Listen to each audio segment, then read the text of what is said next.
दोस्तों, PK Rohila study point YouTube channel पर आपका फिर से स्वागत है।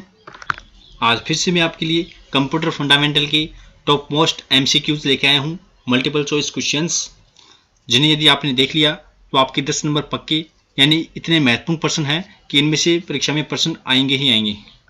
लेकिन वीडियो स्टार्ट करें उससे पहले आपसे रिक्वेस्ट है कि यदि आपने अभी तक चैनल को सब्सक्राइब नहीं किया है तो सब्सक्राइब कर ले, बेल आइकन को प्रेस कर ले, ताकि आगे आने वाली सभी वीडियो की नोटिफिकेशन है आप तक सबसे पहले पहुंच सके।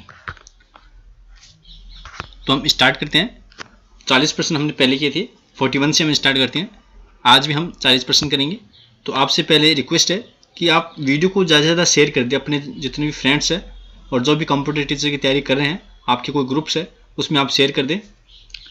स्टार्ट करते हैं। विच of the flowing produce the best quality graphics reproduction? इनमें से कौन सा जो है वो उच्च क्वालिटी का ग्राफिक्स प्रिंट करने के लिए प्रयोग में लिया जाता है? Laser printer, inkjet printer, plotter या डॉट मैट्रिक्स प्रिंटर? तो इसका जो राइट आंसर है वो हो जाएगा plotter, option number C. Next question है, computers with 80286 micro processor is? जो माइक्रो प्रोसेसर है 80286, कौन सी कंप्यूटर में इनका प्रयोग हुआ था? XT computer, AT computers, PS2 computer या नन ऑफ द एबव? बताइए।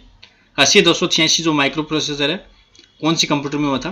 तो हुआ था AT कंप्यूटर्स, जो एडवांस टेक्नोलॉजी जो कंप्यूटर्स थे AT कंप्यूटर्स, उनमें इनका प्रयोग हुआ था। ऑप्शन नंबर बी यहाँ राइट आंसर हो जाएगा। नेक्स्ट है, an application suitable for sequential processing is? Sequential processing के लिए कौन सा अनुप्रयोग जो इनमें से सही है? Processing of grades, payroll processing, both and B, all of above? तो सीक्वेंशियल प्रोसेसिंग के लिए यहाँ processing of grades and payroll processing दोनों होंगे, तो यहाँ A and B, option number C यहाँ राइट आंसर हो जाएगा। अगला सवाल है, which of the following is not processing? इनमें से कौन सा प्रोसेसिंग नहीं है, यानी प्रक्रिया नहीं है? अरेंजिंग, मैनिपुलेटिंग, कैलकुलेटिंग या गैदरिंग? तो जैसे डेटा है तो डेटा को अरेंज करना एक प्रोसेसिंग होती है, उन पर मैनिपुलेट करना, को क्रिया करना, वो भी प्रोसेसिंग होती है। कैलकुलेटिंग करना, उस पर गणना करना, वो भी प्रोसेसिंग होती है। लेकिन गैदरिंग यानी केवल डाटा इकट्ठा कर देना ही केवल प्रोसेसिंग नहीं होती। तो ऑप्शन नंबर डी हो जाएगा कि कौन सा प्रोसेसिंग नहीं है, तो ये एक प्रोसेसिंग का भाग नहीं है। गैदरिंग एकत्रित किया गया डेटा वो कोई प्रोसेसिंग किया हुआ निकलेगा, उसको अरेंज करना, उस पर क्रिया करना, उसको गणना करना, ये प्रोसेसिंग होती है। नेक्स्ट है, the digital computer was developed primarily in? मुख्य रूप से जो डिजिटल कंप्यूटर है वो कहाँ डेवलप हुए? USSR, जापान, USA या UK? तो सभी जानते हैं USA इसका राइट आंसर हो जाएगा, option number C. Next question है, सॉफ्टवेयर इन कंप्यूटर? कंप्यूटर में software, option number 1, enhance the capability of the hardware machine, increase the speed of central processing unit, both of above, none of above? बताइए। Computer में software क्या करते हैं? Increase the speed of central processing unit नहीं, CPU की speed नहीं बढ़ाते। Enhance the capability of the hardware machine, बिल्कुल, जो हार्डवेयर मशीन होती हैं उनको उपयोगी बनाते हैं, तो उनका प्रयोग हम सॉफ्टवेयर के द्वारा करते हैं। हार्डवेयर का प्रयोग हम कैसे करते हैं? सॉफ्टवेयर के द्वारा करते हैं, इसलिए ऑप्शन नंबर ए यहाँ राइट आंसर हो जाएगा। हार्डवेयर का प्रयोग करने के लिए ही, उनका उपयोग करने के लिए ही सॉफ्टवेयर का प्रयोग किया जाता है। एक बार फिर से आपसे रिक्वेस्ट है, यदि आपने अभी तक चैनल को सब्सक्राइब नहीं किया है तो चैनल को सब्सक्राइब कर ले और वीडियो को ज़्यादा शेयर करें, सभी लोगों तक इसको शेयर करें। अगला क्वेश्चन है, today's computer get IBM was earlier known by different name which was changes in 1924? What was that name? जो IBM है, जिसको हम IBM के नाम से जानते हैं, उसका अन्य नाम था 1924 में इसका नाम IBM हुआ था। तो व्हाट वाज दैट नेम? इसका नाम क्या था पहले? तो इसका नाम था computing tabulating recording company, option number B इसका राइट आंसर हो जाएगा, कंप्यूटिंग टेबुलेटिंग रिकॉर्डिंग कंपनी। आपको पता है इसी को चेंज करके 1924 में IBM की स्थापना हुई थी अमेरिका में। IBM जो है विश्व की, दुनिया की सबसे बड़ी कंप्यूटर निर्माता कंपनी है। नेक्स्ट है, before a disk drive can access any sector record, a computer program has to provide the records disk address, what information does this address specify. यानी डिस्क ड्राइव का उपयोग जब एक्सेस करते हैं किसी भी सेक्टर के रिकॉर्ड को, तो कंप्यूटर प्रोग्राम किस प्रकार से रिकॉर्ड उपलब्ध करवाता है डिस्क एड्रेस का, कौन कौन सा नंबर उपलब्ध करवाता है, track number, sector number, surface number या ऑल ऑफ एबव। तो यहाँ ऑप्शन नंबर डी हो जाएगा ऑल ऑफ एबव। उसमें जो एड्रेस होता है रिकॉर्ड का, उसमें सरफेस का नंबर भी होता है कि कौन सी सरफेस पर, डिस्क की कौन सी सतह पर डेटा है, कौन से ट्रैक पर है और कौन से सेक्टर पर है। तो सरफेस, ट्रैक, सेक्टर सभी के नंबर वहाँ उसको पता होना होता है। नेक्स्ट है, the arranging of data in a logical sequence is called, यानी डेटा का लॉजिकल सीक्वेंस तार्किक रूप से तार्किक क्रम में व्यवस्थित करना क्या कहलाता है, सॉर्टिंग, क्लासिफाइंग, रिप्रोड्यूसिंग या समराइजिंग। तो डाटा को अरेंज करना यानी व्यवस्थित करना, किसी भी क्रम में व्यवस्थित करना, दो क्रम हो सकते हैं, या असेंडिंग हो सकता है या डिसेंडिंग हो सकता है। असेंडिंग ऑर्डर हो सकता है, डिसेंडिंग ऑर्डर, बढ़ते क्रम या घटते क्रम में व्यवस्थित करना है डेटा को, वो कहलाता है सॉर्टिंग। क्या कहलाता है, सॉर्टिंग। डेटा स्ट्रक्चर में आपने पढ़ा होगा कि डेटा पर कौन कौन सी क्रियाएं हम कर सकते हैं, सॉर्टिंग कर सकते हैं, एडिंग कर सकते हैं, डेटा को सब्ट्रैक्शन कर सकते हैं, मल्टीप्लिकेशन कर सकते हैं। तो डेटा को व्यवस्थित करना सॉर्टिंग कहलाता है। एमएस वर्ड है, एक्सेल में, इसमें भी हम डेटा को सॉर्ट करते हैं, सॉर्ट ऑप्शन मिलता है आपको। सॉर्ट करने का मतलब है उनको क्रम से व्यवस्थित करना। नेक्स्ट है, what is the responsibility of the logical unit in the CPU of a computer. Computer में सीपीयू की जो लॉजिकल यूनिट है उसका क्या कार्य है, टू प्रोड्यूस रिजल्ट, रिजल्ट का निर्माण करना, टू कंपेयर नंबर्स, संख्याओं की तुलना करना, to control flow of information, information का जो प्रवाह है उनको कंट्रोल करना, टू डू मैथ्स वर्क या मैथमेटिकल ऑपरेशन करना। तो जो लॉजिकल यूनिट है, मैंने आपको कंप्यूटर सीपीयू के एक वीडियो बनाया था सीपीयू का, सीपीयू की वर्किंग के बारे में और सीपीयू के पार्ट्स में। उसमें मैंने आपको बताया था सीपीयू के 3 भाग होते हैं, सीयू यानी control unit, ALU arithmetic and logical unit, और तीसरी होती है उसकी मेमोरी। तो जो लॉजिकल यूनिट है वो क्या कार्य करती है, टू कंपेयर नंबर्स, किसी भी डेटा या नंबर्स की तुलना करती है और परिणाम है वो 0 और 1 यानी ट्रू फॉल्स में प्रदान करती है। ऐसी लॉजिकल यूनिट होती है। तो लॉजिकल यूनिट क्या करती है, कंपेयर करती है। तो यहाँ option number B right answer हो जाएगा। नेक्स्ट है, Pascaline was the first. Pascaline क्या था, पहला इलेक्ट्रॉनिक कंप्यूटर था, मैकेनिकल कंप्यूटर, इलेक्ट्रॉनिक कैलकुलेटर या मैकेनिकल कैलकुलेटर। तो पास्कलाइन है वो मैकेनिकल कैलकुलेटर था। आपको पता है प्रथम यांत्रिक कैलकुलेटर, पहला यांत्रिक कैलकुलेटर है उसका नाम था पास्कलाइन। और किसने बनाया था, ब्लेज पास्कल ने बनाया था 1642 में। ये आपको डेटा याद रहना चाहिए। नेक्स्ट है, if in a computer 60 bits are use to specify address in a RAM, the number of addresses will be. 16 bit के रैम के एड्रेस में कितने नंबर की आवश्यकता स्टोर हो सकते हैं। तो यहाँ ऑप्शन हो जाएगा option number B 65,536, 256 into 256, 65,536। Next है, instruction and memory address are represented by. Memory का जो एड्रेस होता है और जो इंस्ट्रक्शन होते हैं, निर्देश होते हैं, वो किस में रिप्रेजेंट किए जाते हैं, कैरेक्टर कोड में, बाइनरी कोड में, बाइनरी वर्ड में या पैरिटी बिट में। तो जो इंस्ट्रक्शंस होते हैं या मेमोरी एड्रेस होते हैं वो होते हैं बाइनरी कोड्स के रूप में। किसके रूप में होते हैं, बाइनरी कोड। बाइनरी कोड आप जानते हो 0 और 1, 0-1 के कोड के रूप में ही सभी इंस्ट्रक्शन होते हैं और मेमोरी एड्रेस बाइनरी कोड के रूप में ही होते हैं। 54% the terminal device that functions as a cash register, computer terminal and OCR reader is the. तो जहाँ कैश रजिस्टर है, कंप्यूटर टर्मिनल है एंड ओसीआर रीडर होता है, तो ऐसा क्या होता है, ऐसा होता है पॉस टर्मिनल होता है, POS। आप देख सकते हो POS terminal, option number D यहाँ आपको राइट आंसर मिलेगा। नेक्स्ट है, a set of flip flops integrated together is called. बताइए, a set of flip flop integrated together क्या कहलाता है, काउंटर, एडर, रजिस्टर या नन ऑफ। तो कहलाता है रजिस्टर। क्या कहलाता है, रजिस्टर कहलाता है। ऑप्शन नंबर सी यहाँ राइट आंसर हो जाएगा। अगला है, people often call is the brain of computer system, यानी जो लोग हैं कंप्यूटर सिस्टम के ब्रेन के यानी मस्तिष्क के रूप में बुलाते हैं। किसे? कंट्रोल यूनिट को, ALU को, CPU को, स्टोरेज यूनिट को।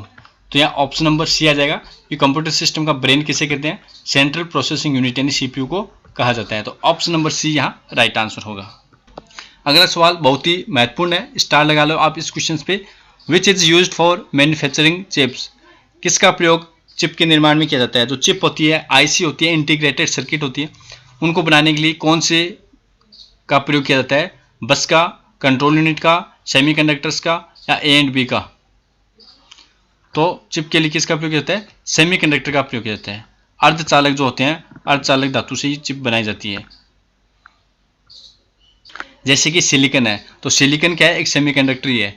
तो सिलिकॉन से निर्मित होती है चिप, तो ये क्या है? एक सेमीकंडक्टर मैटर है। Next, the first computer introduce in Nepal was, Nepal का पहला कंप्यूटर देखिए आप IBM 1400, IBM 1401, IBM 1402 या IBM 1403 मान लो आप, यहाँ डबल टाइपिंग हो चुकी है। तो इसका जो राइट आंसर है वो होगा IBM 1401। ये नेपाल का पहला कंप्यूटर था, IBM 1401। नेक्स्ट प्रश्न ये भी बहुत महत्वपूर्ण है। Mnemonic a memory trick is used in which of the following language, जो निमोनिक कोड होते हैं उनका प्रयोग कौन सी लैंग्वेज में किया जाता है? मशीन लैंग्वेज में, असेंबली में, हाई लेवल लैंग्वेज या नन ऑफ एबोव? बताइए, मैं आपको बता देता हूँ, इसका राइट आंसर होगा असेंबली लैंग्वेज में। जो निमोनिक कोड है, निमोनिक कोड का जो प्रयोग है वो असेंबली लैंग्वेज में हुआ था। तो यहाँ ऑप्शन नंबर बी आप यहाँ राइट कर लो।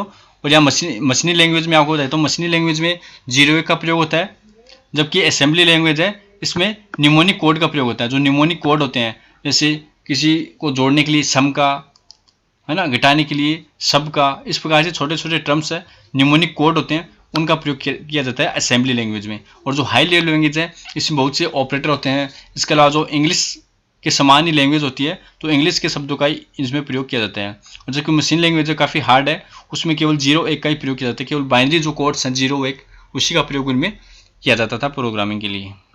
नेक्स्ट है, instruction in computer language consists of opcode, operand, both of above, none of above. तो यहाँ ऑप्शन हो जाएगा C, both of above. Next है, which generation of computer is still under development, कौन सी पीढ़ी कंप्यूटर अभी विकास की अवस्था में है? बताइए, 4th generation, 5th generation, 6th generation और 7th जनरेशन।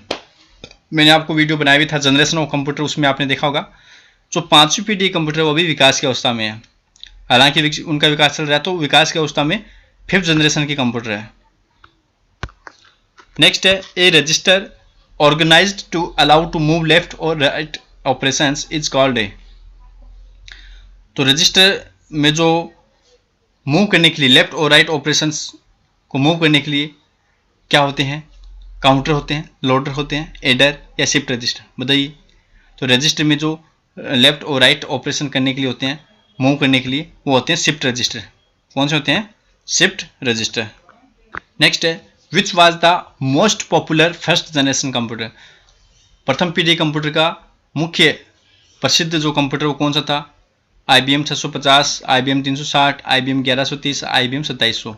तो इसका राइट आंसर हो जाएगा IBM 650। ऑप्शन नंबर ए है इसका राइट आंसर हो जाएगा। इसके अलावा प्रथम पीढ़ी की अन्य जो कंप्यूटर है उनमें इनिएक है, यूनिवेक है, एडवेक है, एडसेक है आदि प्रथम पीढ़ी के कंप्यूटर हैं।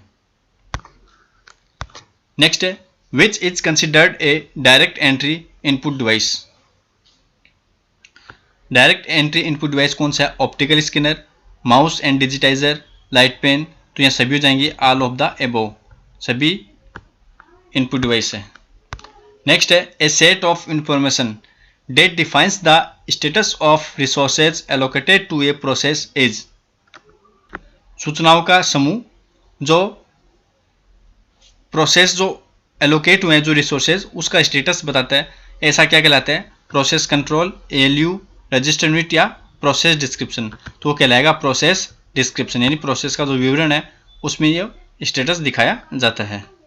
नेक्स्ट है, each set of Napier's bones consisted of rods, यानी नेपियर बोन्स के हर सेट में कितने रॉड थे? 5, 9, 11 और 13। तो यहाँ हो जाएगा 11 यानी 11। नेक्स्ट है BCD इज। BCD क्या है बताइए, राइट आंसर BCD। BCD का पूरा नाम क्या है? ऑप्शन आपके सामने है। बिल्कुल पहला ऑप्शन है वो राइट आंसर हो जाएगा, binary coded decimal. Binary coded decimal याद रखना आपको। नेक्स्ट है 69 वाला प्रश्न। When was the world's first laptop computer introduced in the market and by whom? दुनिया का पहला जो लैपटॉप कंप्यूटर है वो कब आया और किसके द्वारा लाया गया? Bye home. ऑप्शन आपके सामने है, Hewlett Packard 1980, Epson 1981, Laplink travelling software 1982, Tandy model 200 1985। बताइए दुनिया का पहला लैपटॉप कंप्यूटर यह आया था 1981 में, याद रखना आपको 1981 में। और कौन लाया? एप्सन। एप्सन जो कंपनी है इसके द्वारा लाया गया था दुनिया का पहला लैपटॉप, याद रखना आपको एप्सन 1981। 10,000 प्लस MCQ आपको मैं तैयारी कराऊंगा, 10,000 प्लस MCQ, साथ ही में डिटेल थ्योरी क्लास भी चलती रहेगी और इसके अलावा मॉडल पेपर भी बाद में लाऊंगा मैं सिलेबस आने के बाद। अगला प्रश्न है, from which generation operating systems were developed? कौन सी जनरेशन में ऑपरेटिंग सिस्टम विकसित हुए? ऑपरेटिंग सिस्टम कौन सी पीढ़ी में विकसित हुए थे? फर्स्ट, सेकंड, थर्ड या फोर्थ?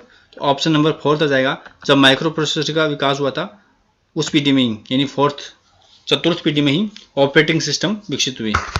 नेक्स्ट है, the first firm to mass market a micro computer as a personal computer was, यानी माइक्रो कंप्यूटर को पर्सनल कंप्यूटर के रूप में बड़े पैमाने पर बाजार में बेचने वाली पहली फर्म कौन सी थी?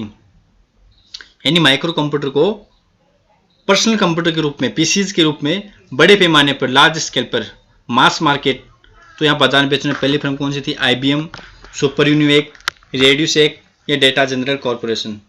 तो यहाँ ऑप्शन हो जाएगा C, रेडियोशेक। रेडियोशेक जो कंपनी है वो माइक्रो कंप्यूटर को बड़े पैमाने पर बाजार में बेचने वाली पहली फर्म थी। नेक्स्ट है, how many addresses lines are needed to address each machine location in a 2048x4 memory chips, यानी 2048x4 मेमोरी चिप में प्रत्येक मशीन स्थान को संबोधित करने के लिए कितनी एड्रेस लाइन की आवश्यकता होती है, कितनी पता पंक्तियों की आवश्यकता होती है? ऑप्शन आपके सामने है, 10, 11, 8 या 12। तो उसके लिए आवश्यकता होगी 11 एड्रेस लाइन की। कितनी एड्रेस लाइन की? 11 एड्रेस लाइन की आवश्यकता होगी। नेक्स्ट है, properly arrange data is called. Properly जो अरेंज डाटा है उसको क्या कहेंगे हम? फील्ड कहेंगे, वर्ड्स कहेंगे, इन्फॉर्मेशन या फाइल? तो प्रॉपर्ली रूप से जो अरेंज व्यवस्थित डाटा है वो इन्फॉर्मेशन कहलाएगा। क्या कहलाएगा? इन्फॉर्मेशन, सूचना। नेक्स्ट है, a computer consists of A central processing unit, a memory, input and output unit या ऑल ऑफ द एबव? तो यहाँ आंसर हो जाएगा all of above. Computer consists यानी कंप्यूटर में क्या होते हैं? CPU भी होता है, मेमोरी भी होता है, इनपुट आउटपुट यूनिट भी होती है। ऑप्शन नंबर डी यहाँ राइट आंसर हो जाएगा। नेक्स्ट चलते हैं 75, why are vacuum tubes also called valves? Vacuum tube को वाल्व्स भी क्यों कहा जाता है?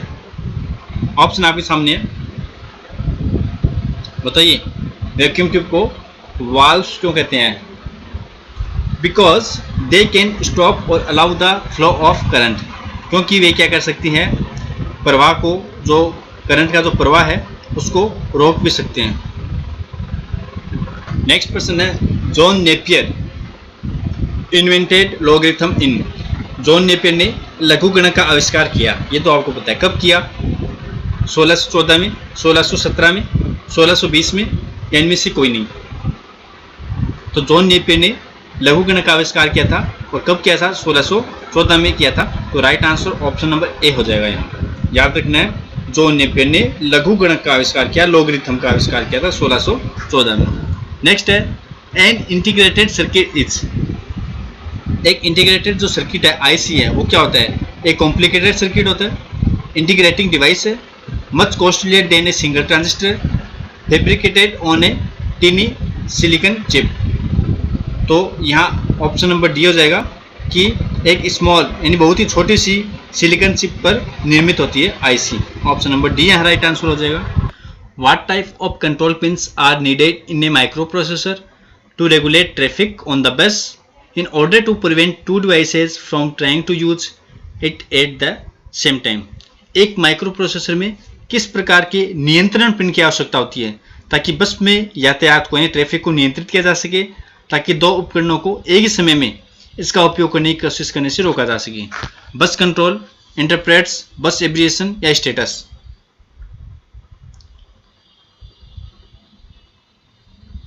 तो दो उपकरणों को एक ही समय में इसका उपयोग करने की कोशिश करने से रोकने के लिए यहाँ बस एब्रिएशन आएगा। ऑप्शन नंबर सी आएगा। नेक्स्ट है whereas a computer mouse moves over the table surface the track ball is. जहाँ आप सभी जानते हैं कि कंप्यूटर माउस टेबल की सतह पर हम चलाते हैं, यानी टेबल की सतह पर हम मूव करते हैं, जबकि ट्रैक बॉल क्या होता है, difficult to move, dragged, move in small steps या स्टेशनरी। तो इसका हो जाएगा स्टेशनरी, यानी स्थायी होता है। ट्रैक बॉल को हम घुमाने की आवश्यकता नहीं होती है सरफेस पर, वो एक जगह ही रखा है, उसको हम मूव कर सकते हैं। जबकि माउस है उसको सरफेस पर घुमाना पड़ता है, मूव करना पड़ता है, इसलिए इस जगह की आवश्यकता होती है। जबकि ट्रैक बॉल वो भी एक पॉइंटिंग डिवाइस है, लेकिन उसे स्थान की आवश्यकता नहीं होती है, बहुत ही कम स्थान की आवश्यकता होती है केवल रखने के लिए, क्योंकि उसको मूव करने की आवश्यकता नहीं होती है। केवल एक स्थान पर रखे ही उसको हम यूज में ले सकते हैं। नेक्स्ट है which of the following is used as a primary storage device. किसका उपयोग प्राइमरी स्टोरेज डिवाइस के रूप में किया जाता है, यानी मुख्य स्मृति के रूप में किया जाता है। Magnetic drum, hard disk, floppy या ऑल ऑफ एबो। मुख्य मेमोरी के रूप में किसका प्रयोग किया गया, तो यह मैग्नेटिक ड्रम का। किसका प्रयोग किया गया, मैग्नेटिक ड्रम का। यह मुख्य स्मृति है मैग्नेटिक ड्रम, जबकि जो हार्ड डिस्क या फ्लॉपी है यह मुख्य स्मृति नहीं है, प्राइमरी मेमोरी नहीं है, ये सेकेंडरी स्टोरेज में आते हैं। तो यहाँ प्राइमरी स्टोरेज कौन सा होगा, मैग्नेटिक ड्रम। तो आज की वीडियो में इतने क्वेश्चंस, फिर मिलेंगे आगे नेक्स्ट वीडियो में आगे की सीरीज के लिए। और इसकी जो पीडीएफ है आपको मेरे टेलीग्राम चैनल पर मिल जाएगी, वहाँ आप मेरा टेलीग्राम चैनल ज्वाइन कर सकते हैं। वीडियो की डिस्क्रिप्शन में लिंक दिया गया है टेलीग्राम चैनल का, फेसबुक पेज का, आप उनको लाइक करें और वहाँ ज्वाइन करें टेलीग्राम पे।